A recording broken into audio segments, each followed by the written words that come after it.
ഞാൻ തീർത്ത. Hello guys, ഞാൻ പ്രണവ്. നമ്മൾ കണ്ടിട്ട് കുറേ ദിവസമായി ഗൈസ്.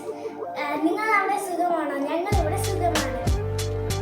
കടയിൽ വാങ്ങിച്ച ദോശമുളക് പൊടി തീർന്നു പോയി. അപ്പോൾ അച്ഛൻ പറഞ്ഞു ഇന്ന് വീട്ടിലെ നിന്ന് ഉണ്ടാക്കി നോക്കാമല്ലോ.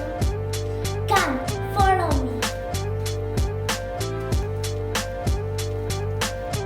ദോശപ്പൊടിക്കായി വേണ്ടത് ഉഴുന്ന്, വടപരിപ്പ്, തോരൻ പരിപ്പ്, മല്ലി,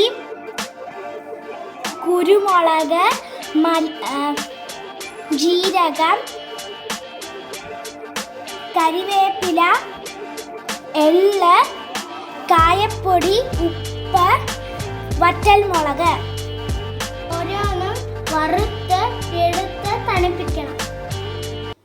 ഉഴുന്ന്, തോരൻ പരിപ്പ്, വടപരിപ്പ് വറുത്തിട്ട് തണുക്കാനായി നമ്മൾ വെച്ചിരിക്കുവാണ്. എണ്ണ ചൂടാക്കുക. ഇനി മല്ലി, കുരുമുളക്, ജീരകപ്പൊടി ചൂടാക്കുക. ഇനി കുറച്ച് കറിവേപ്പില ഇടുക. പിന്നെ നന്നായി ഇളക്കുക. ഇനി വറ്റൽമുളക് കുറച്ച് എണ്ണ വെച്ച് വഴറ്റി കൊടുക്കുക. വറുത്തെടുത്ത വറ്റൽമുളക് മിക്സി ജാറിൽ ഇടുക. പിന്നെ അതിൻ്റെ കൂടെ നമ്മൾ കായപ്പൊടി ഇടുക. വറുത്ത മല്ലി, ജീരകം, കരിവേപ്പില, എള്ള് മിക്സി ജാറിൽ ഇടുക. പൊടിച്ചെടുക്കുക.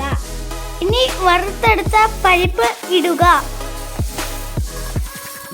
വറുത്തെടുത്ത ഉഴുന്നും പിന്നെ അതിൻ്റെ കൂടെ ഉപ്പും ചേർത്ത് മിക്സി ജാറിൽ പൊടിച്ചെടുക്കുക.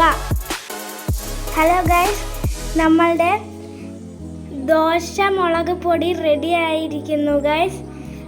Yummy, super. നമുക്ക് വെളിച്ചെണ്ണയും നല്ലെണ്ണയിലും ചേർത്ത് കഴിക്കാം ഗൈസ്. Okay, bye bye.